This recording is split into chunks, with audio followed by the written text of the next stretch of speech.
Abi Dharin radiallahu anhu says that Rasulullah sallallahu alayhi wa sallam said that إِذَا قَامَ أَحَدُكُمْ فِي الصَّلَاةِ فَلَا يَمْسَحِ الْحَصَى. If one of you stand for the prayers, do not remove the stones. Remove the stones. What does it mean?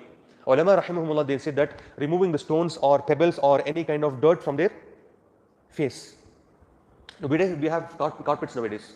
There's no question of any dirt here. But during the time of Rasulullah sallallahu alayhi wa sallam, they used to pray on what? They used to pray on sand. And sometimes you'll find pebbles on the ground when they make sujood, isn't it? So obviously what happens? It pricks the forehead. So one way of interpretation is that removing those stones from the place where you make sujood. Another way of interpretation is that removing stones that is attached on your skin. When you make sujood and get up, what happens? Sometimes you'll find stones or pebbles or whatever small on the head, on the forehead, then you'll remove it. Okay? Rasulullah sallallahu alaihi wasallam, what did he say? Do not remove it. If you remove it, then it is like taking away the mercy of Allah subhanahu wa ta'ala from upon you. During the prayers. So when you make sujood, why it takes away mercy? Because you are busy in cleaning like this, for example. You are busy in, when you go to sujood, you see and you clean it. Every time you clean it and you go and make sujood. You must have seen some people even on the carpets do this. Before making sujood, there is some kind of any dirt or something, not dirt, something. What they just wipe it and they make sujood, isn't it? On the carpet, you're not supposed to do it. Why? Because you are keeping yourself busy with those things which are not the part of the salah. Imam Ahmad, he says in Musnad Ahmad is that wahidatan aw da'a.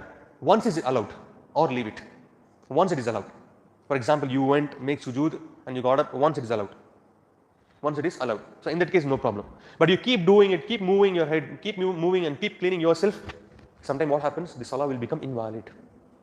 And ulama rahimahumullah, they say that not only this particular issue of removing the stones or cleaning the carpet or the ground when you're making sujood, this also applies when you are keeping busy yourself with cleaning your beard, touching your some people, they come to the prayer, they'll be cleaning the teeth, cleaning their nails with the teeth.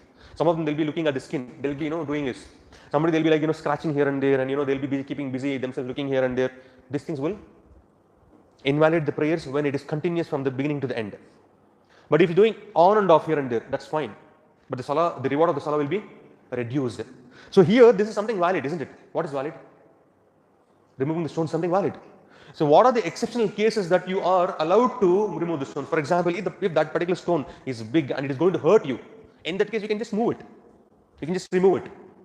Or if you find an animal, any scorpions or any animal that is in your way, that is harmful to you, in that case you can move and you can remove it. No, not a problem, inshallah ta'ala. Is it clear?